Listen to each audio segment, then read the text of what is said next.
Hi, welcome back on Do It Yourself channel. Today I'm going to show you how to enable the light option in your Motorola Edge 30 Neo. So first of all, go to the settings, go to the sound and lights, and there will be light effects.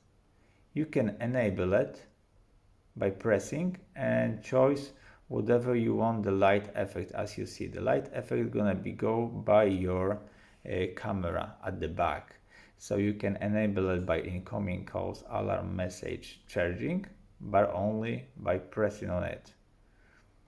When the don't disturb mode is in my other video, you can enable it same the light effects on your phone.